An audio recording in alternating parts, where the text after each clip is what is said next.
the screen? Yes. Okay, good.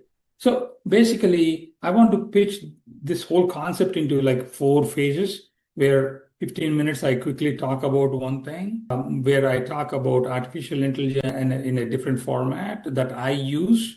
The second thing is what I have something that I take this presentation and the data and put it into AI, and I generated a presentation. The next one is I'm going to show you guys to go in, if you have some group of articles that you have together, to put in and how you can generate a presentation. So that's what we'll go. And that this is a long presentation, but I'll try to go fast. Okay.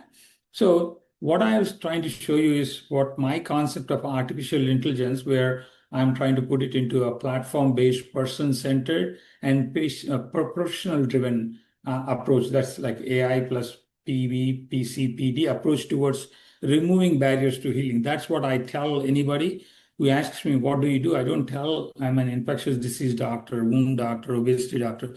No, I go into a patient's room and try to figure out and try to help the patient remove barriers to healing.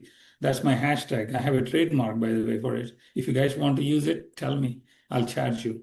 Okay? So I mean, we quickly, as we go through this, let me show you. This is a quick case of a patient, and this is a 40-year-old female who is a diabetic foot. I don't have to go details of it, but as you can see, she's a diabetic foot, and her blood sugars were high, her kidney numbers were high, and she ended up having a shortcut foot. And we ended up training her, teaching her how to change herself, and basically using a platform-based approach and trying to fix it. We went through the process where I was able to normalize her blood glucose, help her heal the diabetic foot. But that was in 23, 24. But then in 25, she ended up gaining weight. Okay, you see this? Her body fat mass, yeah, was down by the end when I could do the body composition test. And then she gained back, and she also reoccurred. And by the way, as of 2 days ago when I saw her, she's healed up again. And the whole thing is not, again, the blood glucose is normal. That's a powerful case. I mean, what I'm trying to do here is to explain AI in the context of workflow optimization, where then we can discuss the impact of in wound care, diagnosis management, and how for that wound care workflow, how I am applying this whole concept. So you have to understand that wound care is a complex thing with a complex challenge, where multiple practitioners, multiple comorbidities are there, but none of them involve patient in the middle. And that, and using AI, in diabetes foot management, we need to combine the early detection, wound analysis, and patient monitoring and self-management. And this involves the whole aspect of say image capture, where and image processing, where the AI can take that image and process and try to take off the rest of the noise. And wound segmentation is where wound details are put together, and also sometimes the edge detection and the region, how the wound is segmented. So there could be necrosis, there could be slough, there could be granulation, how the regional segmentation is done and post-processing is done. And there is like automation recommendations. Say in computer vision model, there is this whole aspect where the edge has to be detected, or how the other aspects have to be taken off. This is what your Tesla, when you drive, this is what Tesla is doing. And taking that to wound care, so we are able to then say we should take the database, data process, and model development, and then wound treatment. So now we're putting this together into measurement, documentation, assessment, and then trying to put it into this AI framework, and then digital health data coming together, and obviously putting it into the hospital EMR. So the idea is data collection, measurement, diagnosis, prognosis, and trying to put it together in the wound healing model, where we then push it to the how then we can take it and do a study and compare the results. Say this is the whole process where we are taking the multi-classification of the image, highlight it, and also put it together into a whole model wherein we can do like this is called neural network. They come into a form of a neural network where you're taking this whole segmentation process and then the tissue analysis and wound healing prognosis then can be predicted, and data sets brought together clinically, they can be annotated. And the goal is to bring all this in, create an accuracy, completeness, validity, and uniqueness. So this is traditional machine learning methods are these, whereas there's other issues like deep learning methods. Okay, popular deep learning methods are visual geometry or deep lab family and different aspects. There are different deep learning models, and of course, the industry is using this raw images to try to teach the AI. So then put it to the local and deep neural networks and bring it to a process where you develop multi-modality network that predicts the wound healing time. So this is where the potential role is now in the future is wherein the sensors are coming. We as the clinicians have to get educated and also put it together. There's like remote sensors. So in our clinic, we are giving this shoes. Now these shoes are going to have sensors where how many times or how long they are using. And that is being put into the platform, into this AI workflow where we have data integration, personalized data analysis and capture predictive analysis, and all this capturing the data, workflow optimization, and bringing all this together from comprehensive wound care, different analysis like AI enabled interventional strategies, and also say blood markers, platform-based approach. So in this aspect, what we have put together is this whole process where I also apart from this we put together a retrospective review where we have done like patients' data that we put together of 27 patients with low carb diet, and then put them together, showed that in the patients who were compliant with the low carb diet, there was a better healing approach. So they were healing within eight weeks when people who are outliers were not. So the idea of what I'm trying to say, even I think I presented this to try to show this, I should say, to your educational person, at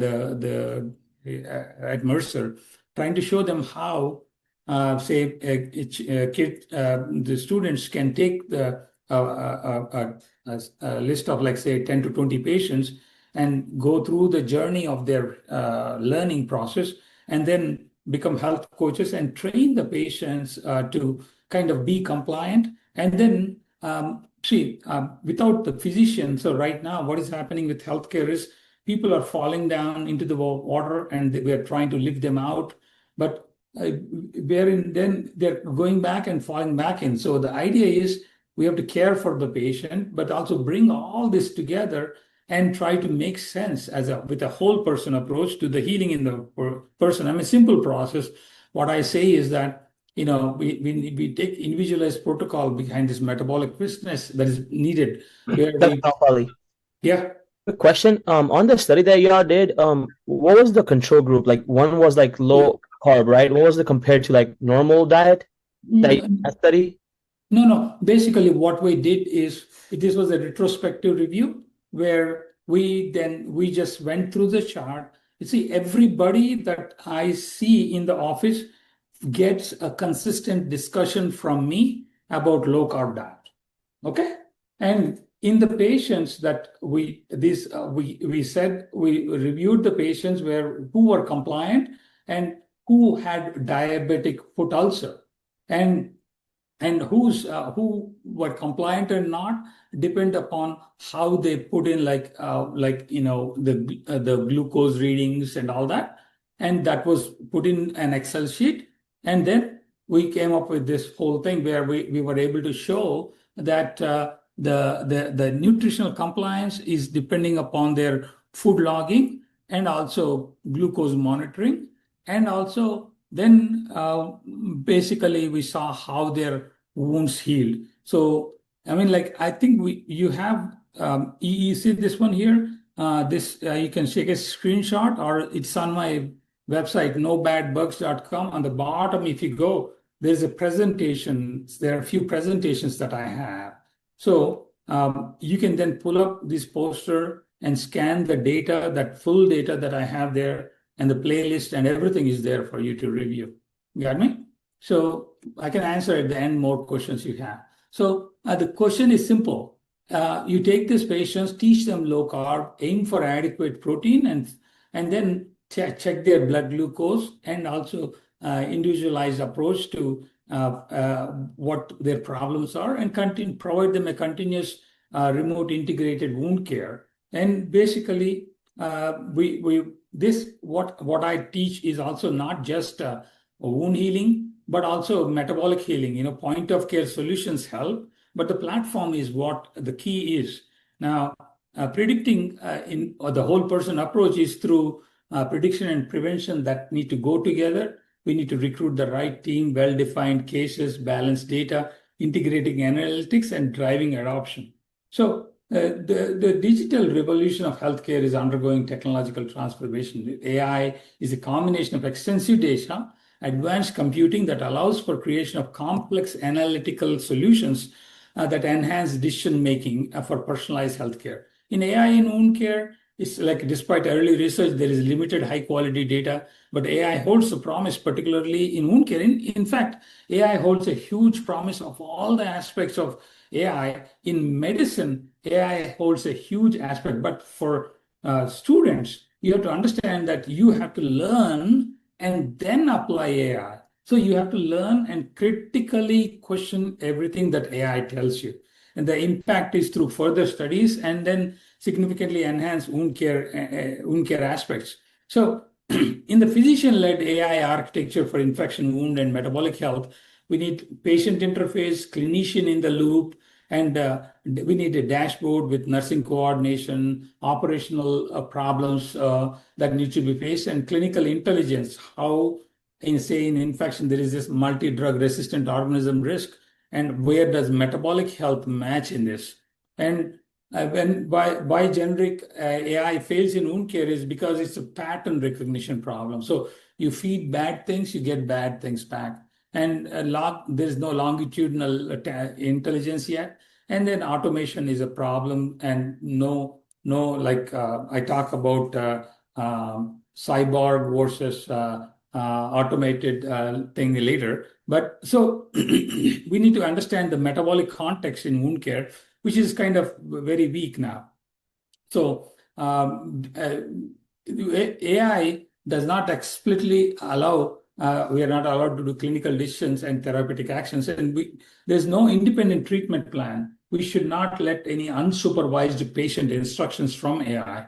So there are 10 patients' truth are, designing the healthcare that works is, system exhaustion. Say patients are burnt out by fragmented bureaucratic healthcare, and say patients, like when it comes to autonomy, patients want access but control, but desire also expert interpretation. So, and then AI is welcomed. So with technology, AI is welcomed, but they sometimes feel that AI is opaque and making unchallengeable decisions. So they feel they lose control. And then patients can be overwhelmed easily. There could be cognitive overload and there's no clarity. So then there could be a trust problem. See, what is happening in healthcare is patients do trust the clinicians, but problem is when institutions end up taking on physicians, then the clinician independence is lost. That's where the insurers and the system often takes over, and then clinicians don't become the patient's advocates. That's where I think between you guys and me, I tell you, I think the real cause of physician burnout, which is what I hate. So then when it comes to precision care, in personalization, patients can have problems with surveillance and somebody is surveilling me and may misuse my data, kind of a thing. And also in prevention is appealing, but sometimes it can be there could be a moral problem, or people saying, okay, you are preventing, but you're blaming me. So if I tell people who is obese, oh, you're obese, don't do this, don't eat that, then there will be a problem where if they're not ready, if I push my head into their personal space, then that might be a problem. So you have to be very careful when you're doing that. So you take five that in obesity there is this ask, assess, and address kind of a thing. There's a certain criteria you need to meet that, so that then they are ready to do that. So that's an aspect, and obviously speed matters, and sometimes there is anxiety in this all this delay, and technological progress leaves some patients behind when there is limited literacy. And obviously, independence and shared responsibility is something that some people desire independence. Some people want shared responsibility. Say for in diabetes here, you have there's technology solutions in artificial intelligence where it can be easily built with all the CGM data that is available. You can get the pictures, skin images, or biometric data, and put it into the deep learning, machine learning aspects, and predict it, and then control it and monitor the output. Then the idea is how AI enable patient engagement, clinician engagement, and post engagement. What do we do? You know what I mean? And there is this whole aspect of algorithms in healthcare, neural networks, output, and obviously we should all use AI cautiously. Healthcare is the most useful aspect of AI, and obviously the next aspect of AI is agentic AI, which I will come to in a bit. But you have to understand, lip service in healthcare has been a major problem, and particularly when it comes to nutrition. And we need to create this high-touch, compassionate solutions that involve diet versus disease. And wound care, as you know, is a wait and watch specialty. In fact, all medicine is. The magic of medicine, the art of medicine is in follow-up. Key is tracking. We have to move healthcare from mass medicine approach to power of one. So that's that for that. But I want to show you guys something else, okay? So let me stop this here. So,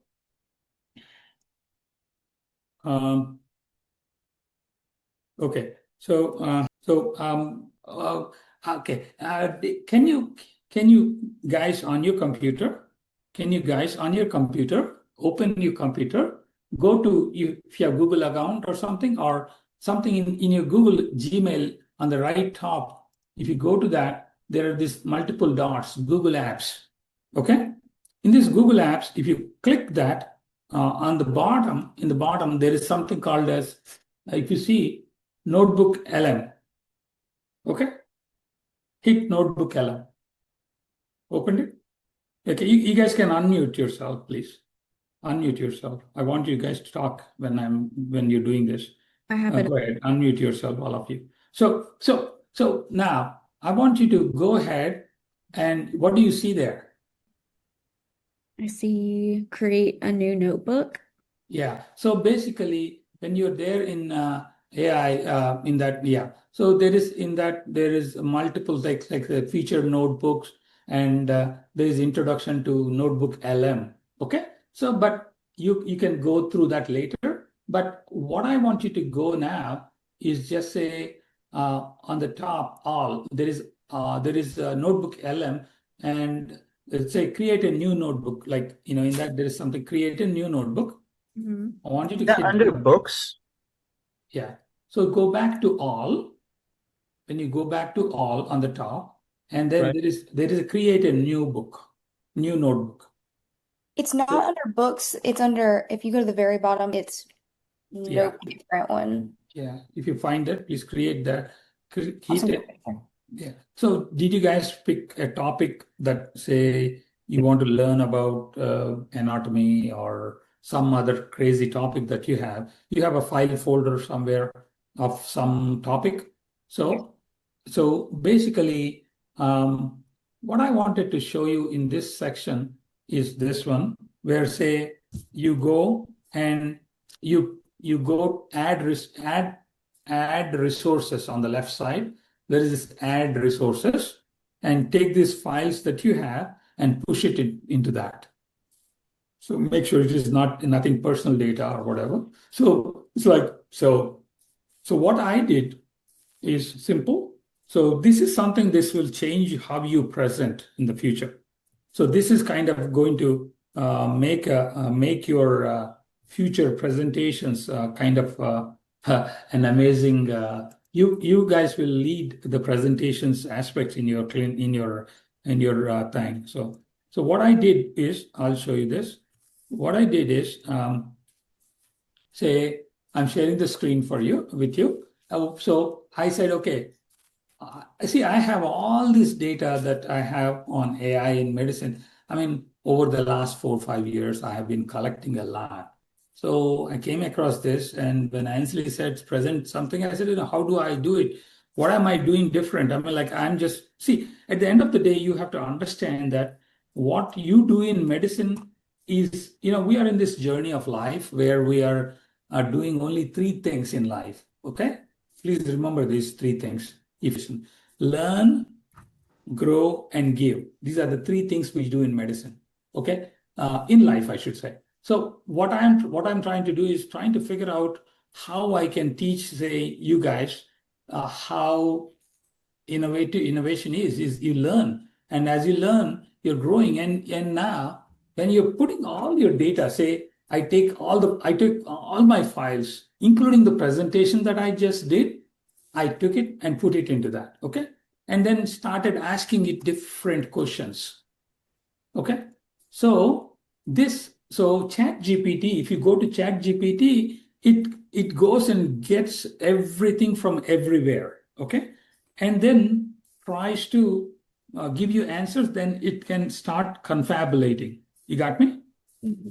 Yeah, when it is confabulating, then you don't know what is the truth. Sometimes if you look at ChatGPT links, don't ever trust ChatGPT's links unless you second guess and look at the data that it is telling you. Okay? Because it is then going out, it has to provide you with something, so it will come up with its own assessment. So this is, see, machine learning is wherein, say, algorithms monitor real time EHR. So it knows that over time, it knows the next word. So it is like a talking parrot.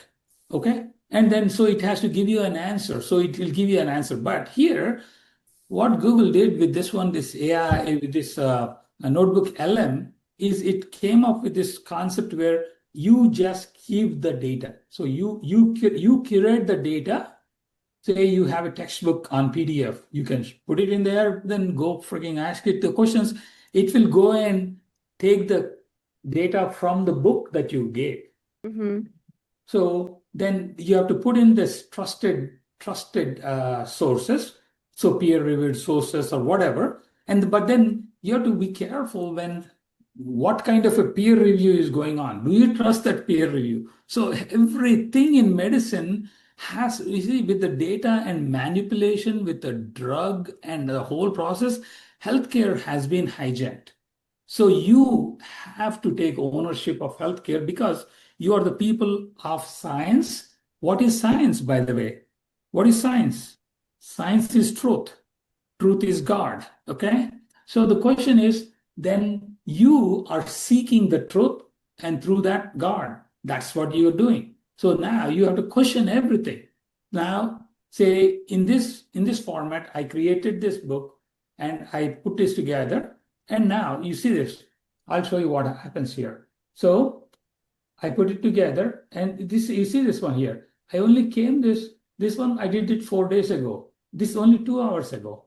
Okay. So say, and you're able to generate flashcards for your learning. You're able to you can have it quiz you. Think about that. You're freaking taking an exam and you put all your data into that, and you can make it quiz you. You got me? So you'll be freaking shocked. Okay. So let me show this to you. So I will show you these 2 presentations quickly. So I put the whole thing and it came up with this. Okay. So you see this. Okay. So it talks about extending the senses, not replacing it. It came up with this whole picture. And it talks about listening to heartbeat to understand the life beat.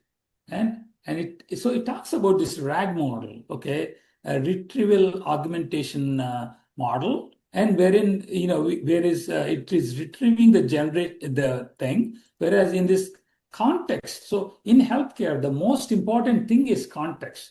You take the context and you figure out whatever the data, but the context in what that patient is, that's most important. So you need to combine both these models to come up, and they talk about how AI agents can orchestrate this whole process, prevent the gaps. Okay, and so remember I said how it turned this platform-based thing professional driven, and you see this word here, patient-centric, and I will remember this word. I will in the next version. I'll show you what it changes to, and so then so you take this silo and single truth. So what it came up with is how my concept of platform-based patients or person-centric approach, and it came up with this whole concept to show me. Now I approve that, you see.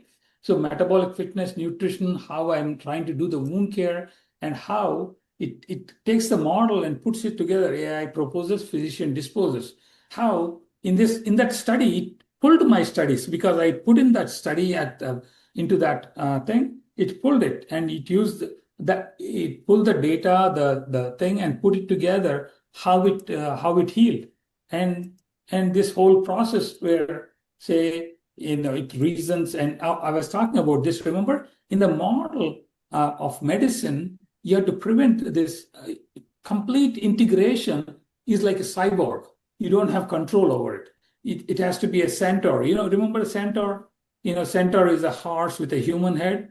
That kind of a thing where you become the middle. So you have to learn to question everything you're told so that you interpret it and then move it to the patient. So you become the black box analyzer. So you're using supervising data and you're using the ethics, you're feeding back, the DEFT model, okay, where feedback and transparency. So basically AI will not replace healthcare, but the physicians who don't use AI will be replaced.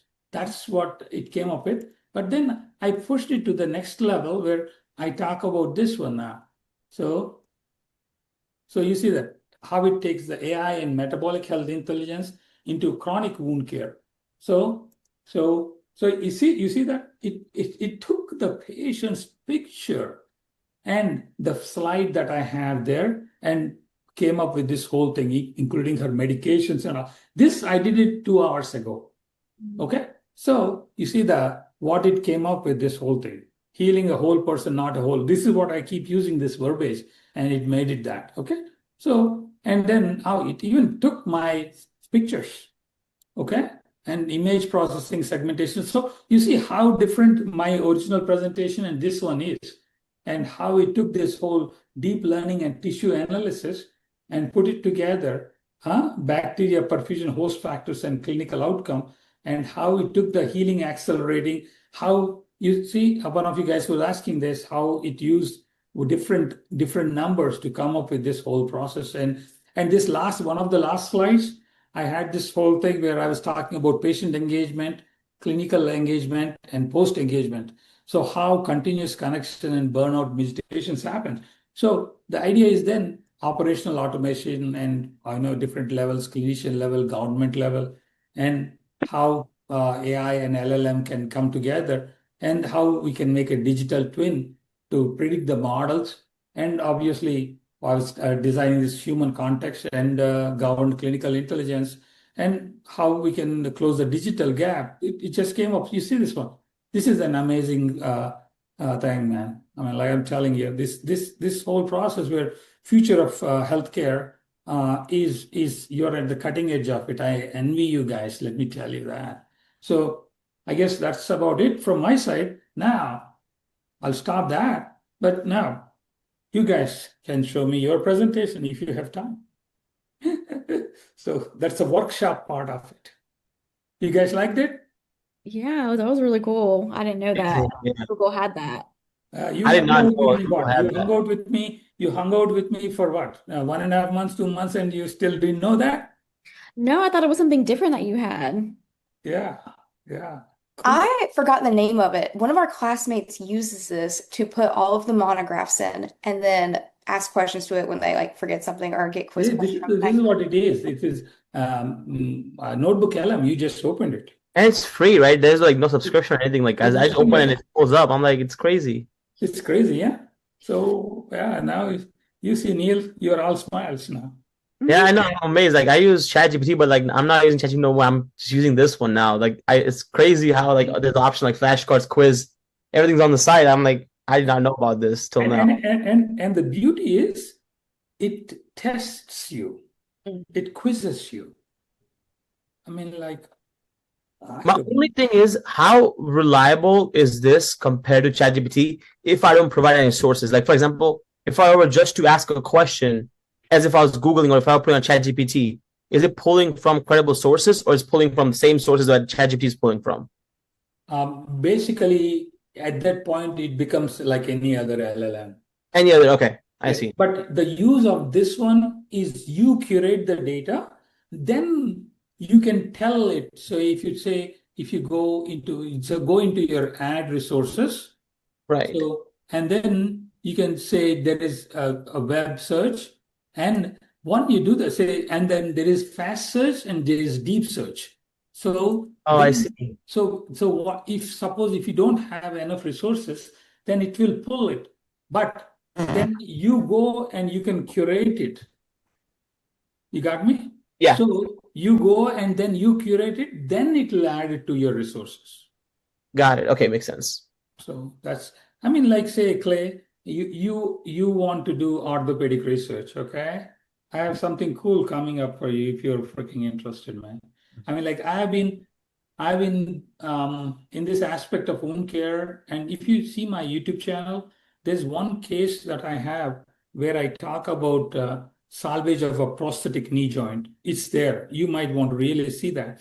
And since I've been here only 4 or 5 years, I've kind of saved around 40 or 50 prosthetic joints. Okay, so salvage of prosthetic joints, I have this much data. So get ready because when Sydney and Ainsley were there, I was just getting into this. I mean, I did not know a lot, and now at least you have a good heads up to try to figure this out. And I know a little bit of your whatever Mercer is doing. So good, good, good. So now tell me each one of you what in AI interests you and how do you want to implement it? Like, why did you even come to this presentation? I know Ainsley and Sydney came, but no other. Only who is the interest group, Ainsley? Where are they? So we had a couple sick people today, so they couldn't come. But we have Neil, he's part of our group. Yeah, I don't know what happened. Yeah. Did you record it? Yes, we're recording it, so I'm gonna share it for Yeah. those that are interested Yeah, but yeah. show up. Good, good, good. Send it to me too, so that I can send it to Bhavya too. So Neil, go ahead. Tell me how you plan to use AI. Well, like I was saying, like till now, I was like not using any monographs like the Mercer provided. Like I'm just using third-party resources. But now, since I have this tool, I would just upload the monograph and just use that as a quiz me. Like I did not know this. This is amazing. Like I this tool like was free the whole time. We Looks didn't like looks like you just want to hang up this lecture and then go and I'm start. going right after that. I'm going straight to that. I see that in your face though. Yeah. Okay. But I'm so glad like that I found out. But I mean, I'm going to use more of this tool, not just like as a regular source, but like I mean, I can use it for regular source as well. Like because I do look a lot of gym stuff. Like I look up online for it, but instead I can just search up here and get more deep research. Yeah. I was looking into like fast and deep research a lot. I was like, there's not a lot of like free resources that let you do the deep research. Yeah. Like the premium, you have to have that for to do the deep part. But in this one, it's free, so I'm gonna use more of this now. And also, remember one thing: as you go into medicine, you lose what you learn. You got me? And repeatedly doing something kind of makes it better. Now, I till recently this AI gig going on, I've been collecting a lot of my data on Evernote. So all I have to do is now go and convert those Evernote files into this data files and then push it into them. So say now, even though you're in second year, you possibly forgot your first year. Okay. Now you go say clinically, see this patient that you saw is a diabetic foot ulcer with the significant problems with metabolic health. Now, to tell you the truth, I forgot everything about metabolic health. Okay. Now, when you're coming and trying to apply it in a clinical scenario, now, where does that metabolism matter? Say, in this patient with a diabetic necrotic foot, if you don't know why you're doing, say, if you go back into your mitochondrial days, so you need to know what electron transport chain is, what cytochrome pathway is, what is the first cytochrome pathway one, cytochrome pathway two, and where does fat metabolism go? Where does reactive oxygen species come? And how this whole process reacts, causing reactive oxygen species. And what is, okay, let me ask you guys one thing. Do you guys know polyol pathway? It's been a while. I feel like I've Yeah, heard of I it think somewhere. touched on it briefly last year. Yeah. So you're in second year, you already forgot polyol pathway. So polyol pathway is the most important aspect in diabetic care. Okay. So wherein your sugar converts into sorbitol and from there to fructose. So to the sorbitol dehydrogenase and all that. Okay. So the idea is whenever the glucose, even they say beyond 100, it starts doing that. So more than 140 or so, it kind of revs up. So all the problems of diabetic health or diabetic ill health, eye problems, foot problems, neuropathy, autonomic neuropathy, and dry feet, and everything, all this is related to that. So the question is, I did not know that, guys. I did not know that. Okay, that's why I try to push the concept where you don't have to blame yourself for forgetting things. Okay, everybody needs a peripheral brain. Everybody needs an assistant. Now, you have to create your assistant. So the goal for you is then keep feeding your own, say, you take your own data and understand yourself. So, like, when you come play to the office, I have body composition test in the office.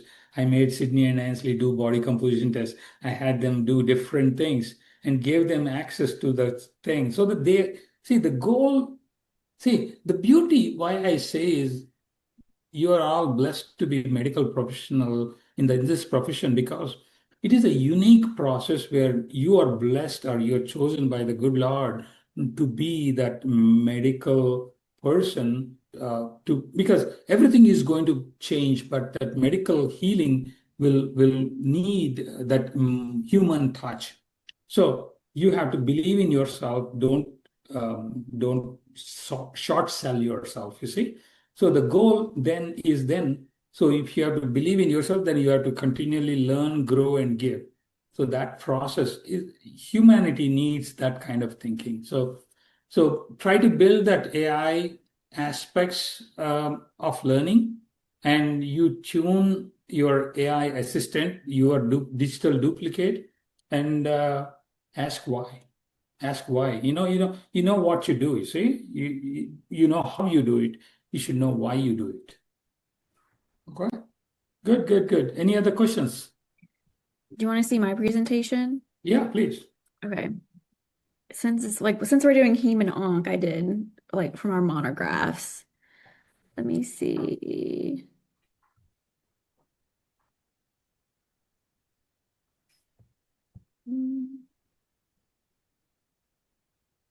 See how cool that is. I know. Like, look at Uh, isn't that Yeah. cool?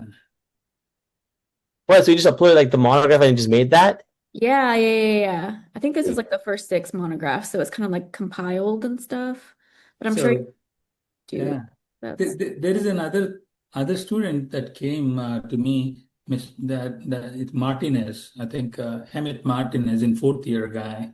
Okay, uh, I showed him this. I told him not to tell you guys, but I showed him this. I showed him about lipoproteins in health.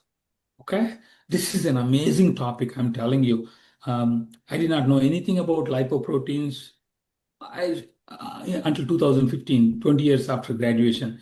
I mean, I envy whenever I tell my students this, because you have 25, 30 years of my learning, right, given to you free, no cost, at my own time. So the question is simple.